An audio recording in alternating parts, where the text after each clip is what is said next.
Bismillahirrahmanirrahim. Welcome back to the Quran journaling course. This is part 4, and today we'll be doing step 2, that is mini reflections on random verses. In the previous session, we learned how to engage with the Quran, and once you have built the connection, you're ready for the next step. So today we will learn how to begin Quran journaling. First of all, what is Quran journaling? Many people think that Quran journaling simply means copying an ayat into the notebook, writing its tafsir, and decorating the page. That's not Quran journaling. True Quran journaling happens when the Quran touches your heart. It is about understanding Allah's message, reflecting on it, and allowing it to change your life. Your journal should become a record of your personal journey with the Quran. Okay, so where should we begin? Don't start with long surahs or complicated topics. Try to begin small, random verses that catch your attention during your daily recitation. Don't feel that you have to study one complete surah from beginning to end. Whenever an ayah speaks to your heart, pause. Then make this as your journal entry for the day. So, preparing your journal, first of all, buy yourself a notebook that you will enjoy using. Decorate it if you like. The purpose isn't decoration itself, it's just to make the journal feel special and motivate you to return to it every day. Carry it with you whenever possible so you can write whenever a verse touches your heart. So, the mini journaling method, what does this include? Every journal entry can follow these simple steps. First of all, choose one verse. While reciting the Quran, if a verse captures your attention or makes you want to know more about it, write it down. The second step will be write the translation.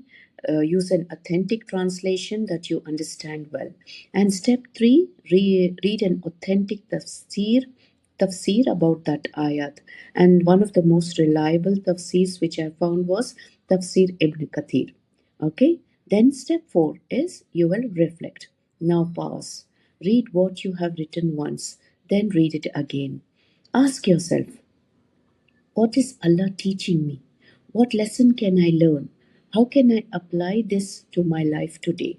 This is where journaling truly begins. So let's look at an example. I have chosen this example from Surah Taha 20:114. Rabbi Zidni Ilma, my Lord, increase me in knowledge. So first I wrote the translation. Then I read the explanation in Tafsir Ibn Kathir. It explains that Allah instructed the Prophet ﷺ to continuously ask for an increase in beneficial knowledge. This beautiful dua reflects humility and reminds us that true knowledge is a gift from Allah. So Ibn Kathir also mentions that this shows the Prophet's lifelong pursuit of knowledge. Now comes the reflection. After reading the tafsir several times, I asked myself, what is Allah teaching me through this verse? One lesson I wrote was, knowledge is not a destination, it is a lifelong journey. Every day I should ask Allah to increase me in beneficial knowledge because without His help, I cannot truly learn or benefit. Now, don't stop here. Live this lesson which you just learned. Read an Islamic knowledge. Read an Islamic book. Study the Seerah. Learn tafsir.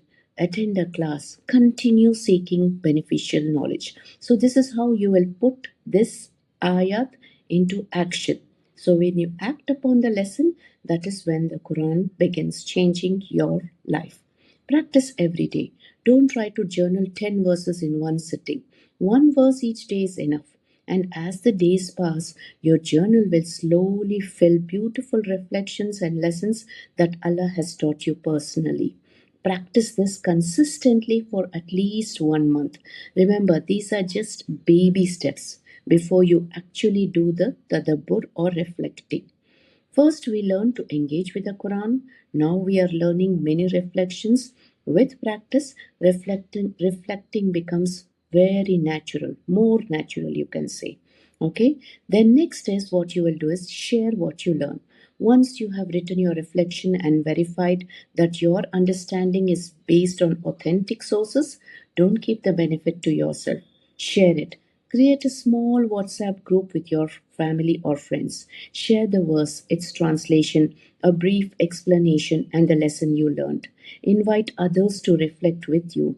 You can even sit together as a family and discuss one verse each day. Instead of spending all our conversations on worldly matter, let's make the Quran part of our daily discussions. The Prophet ﷺ taught us that when people gather to remember Allah and study His book, the angels surround them, mercy descends upon them, and tranquility fills them, and Allah mentions them among those who are with Him. So maybe your single reflection may inspire someone else to reconnect with the Quran. So as you grow in knowledge and confidence, you may even choose to share your reflections on social media. But always remember, only share what you know is authentic. If you're unsure about something, verify it before teaching it to others. So, a quick recap. Today's process is simple. Engage with the Quran, choose one and random verse, write the translation, write a tafsir, reflect on its lessons, apply the lesson in your life, and share authentic knowledge with others. Practice this every day. Do not rush. Okay, every great student of the Quran began with small, consistent steps. In our next lesson, we will learn the skills of reflection. Just as every craft requires skills and every repair requires the right tools, Quran reflection also has its own skills and tools. So we will explore those tools together, inshallah, in the next video. Jazakallah khair for listening till here, and stay tuned for the next video.